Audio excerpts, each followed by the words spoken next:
Hi, my name is Cat Driver. Been known in the past as Cat Sarah. I wrote this book. Halloween was just yesterday. And I get questions here and there on Twitter, on Facebook.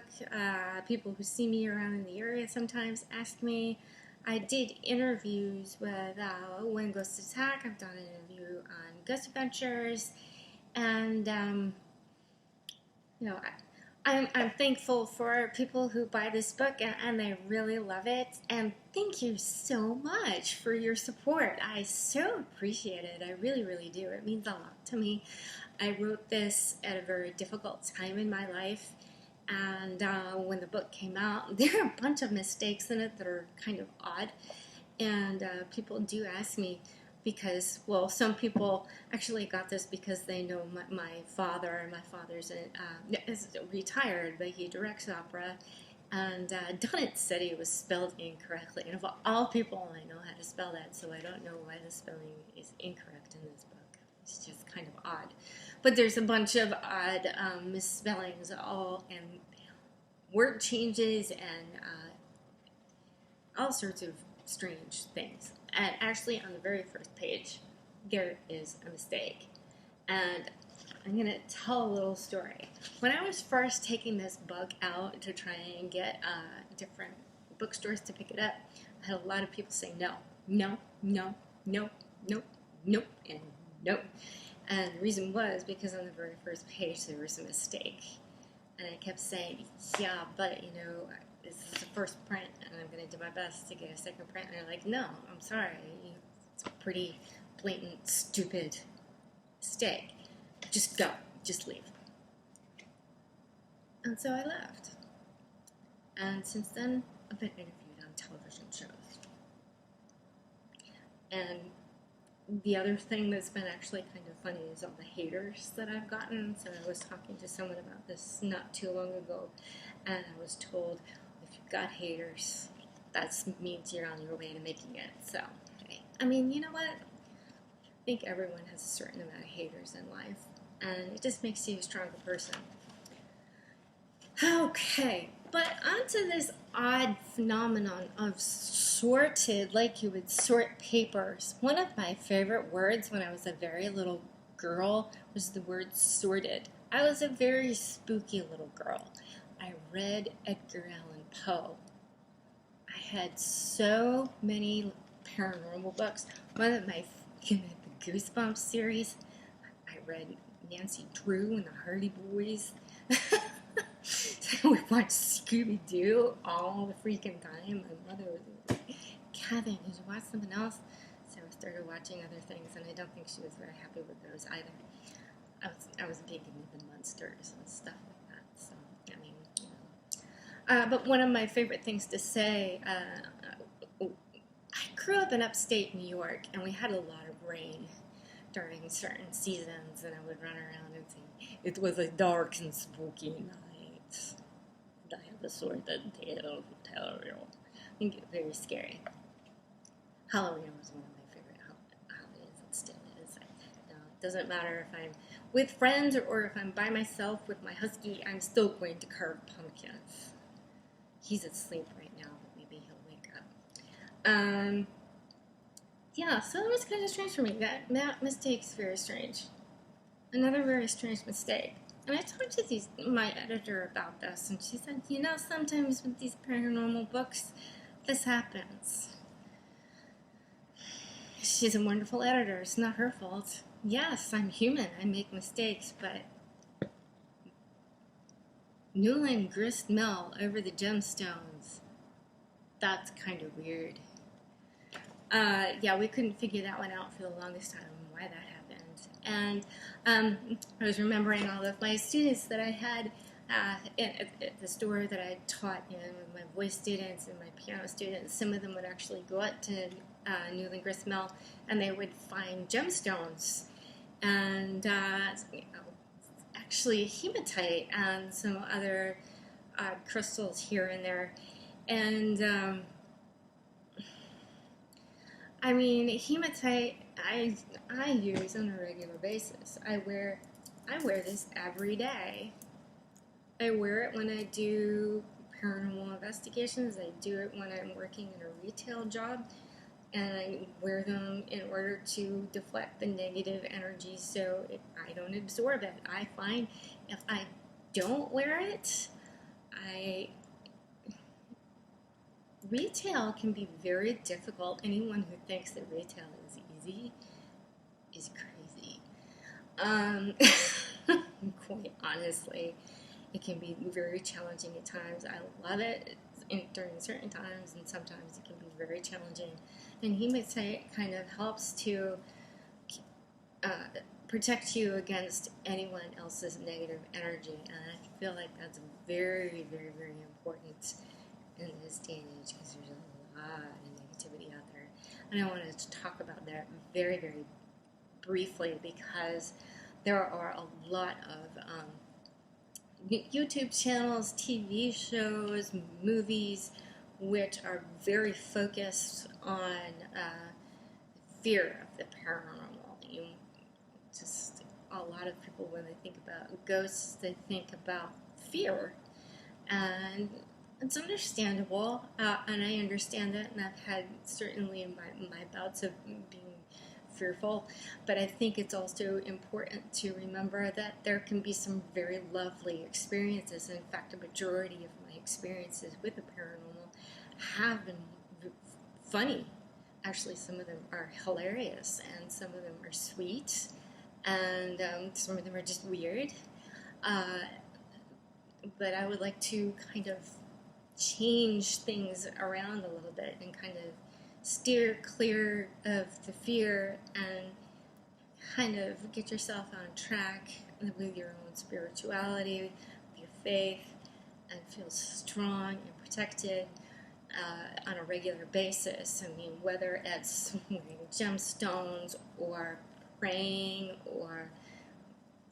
to Archangel Michael or whatever your belief system is to do your best to let go of the fear of the paranormal, because if you live in constant fear of it, then you're not going to be able to get past the situations. And I think it's important sometimes to be able to move. Of course, if you're having something absolutely horrifying happening and it's not safe for you or for your family, just get out of the situation.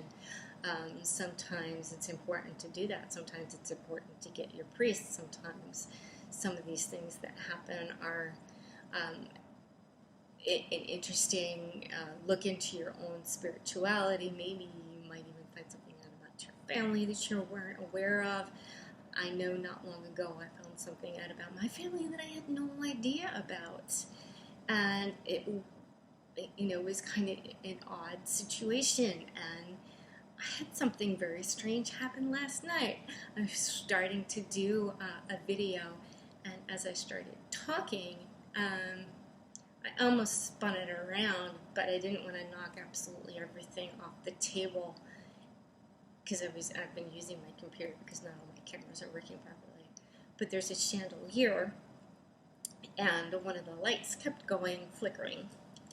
And I realized, because I had put a light bulb in there earlier in the day, and I had done a good job in getting the light bulb to be in there securely, but it was kind of an interesting phenomenon because as I was talking about it, and I'll try to edit it into another video or into this one, although you can't really see that it's doing it, and I'm going to see if I can get some people to help me and do a proper investigation in here someday, because as I was talking, this light kept flickering when I was talking about family, or I was talking about a friend that had passed away, and right before I was getting ready to go to bed, I said something out loud, and the next thing I knew, the light went out. And then I thought, oh. So I started talking to the light, and you're going to the light, right? And it was kind of weird. I talked to my plants, I talked to my dog, I talked to myself, now I'm talking to lights. But I I asked it who it was, and I did, of course, I was trying to get an answer, see if it was someone that lived here, and it blinked 3 times, and then it blinked 7 times. And I kept thinking, what is that supposed to mean? So I started thinking about the idea of the alphabet. So A, B, C, C. So a name with C in it, and then A, B, C, D, E, F, G. Not long ago, I went to a wedding of one of my cousins got married, and I'm related to him in kind of an odd way because I think he's my mother's second uncle. He would be my third uncle, maybe twice removed. This gentleman by the name of Charles Green. So I know I have other cousins that I've actually spoken on the phone with briefly or have just met recently, and here's this gentleman in 1800s, it must have been. A very sad story. He got married 3 times, and his wives died in childbirth. This was a common thing that happened in that time. And of course, those children that survived were the ones that carried out the family line, of course. And so, hence my other cousins. I'm an only child, so I look forward to any times that I get to be able to see my cousins, and my mother is Alex's godmother, so it's fun to be there for that. And my cousin Russell got married last year, so I got to be there for that and meet people from that side of the family. So that's been kind of an interesting phenomenon, and the fact that went off last night as I was on my way to after Halloween and being kind of sad, being alone, and then I get reminded that I have this extended family because of this gentleman, and it kind of warms my heart a little bit the more that I think about it. It's kind of a sweet thing, and that's not scary. That's reminding me I've got family, and I have family that I love. I have family that care about me, and that means a lot to me. Now, very family oriented, even though don't necessarily have a family of my own. I have my husky, I've got my mom, I've got my dad. They're very important to me, and that means more to me, and my friends mean more to me than having a career. I do things because I love them. I write books because I love writing books. I write plays because I love writing plays. I tend to do what I love. I was taught that at a very young age by my parents. Might not always be the most lucrative thing in the world to do what you love, but if you can find a way to do that and work hard, some pretty amazing things happen. You might get a book published. I know years ago I wrote down a list of things that I wanted to accomplish in my life, and one of them was to write a book of ghost stories, and I did that, and they're real ghost stories. And another thing that was on my list was to be a photographer, and I've worked as a photographer. Another thing on my list was to teach in a school. I taught, unfortunately the school closed down because I lost funding, but I taught theater and drama.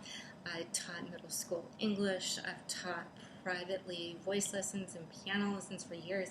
So I've been doing things that I truly love and enjoy, and I think that's really important in life. And I find for myself, I'm saying that here, and I'm trying to earn money in retail, and I'll admit I'm not the happiest in the world doing that because that's not where my passion lies.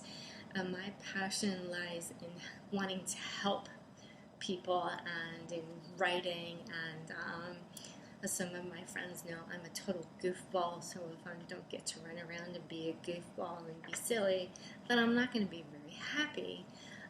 because that's just in my personality. So, I mean, you know, as my clients know, I come into the shops that I work in. I'm going to make them laugh, and I'm going to make them, you know, try on some maybe goofier clothes that they wouldn't normally try on, but once they get them on, they feel very different. And I'm like, Kat, thank you. I had no idea that this would work. This is phenomenal. Wow. You know, so it's kind of a fun thing to be able to do that. So I think that's important. So you can buy this on Amazon.com. You can also buy it at shipperpublishing.com if you're so inclined. There's a first print and there's a second print. You can actually buy the first print on Amazon. So if you want to see all those weird mistakes, go ahead. Thanks for watching. Bye.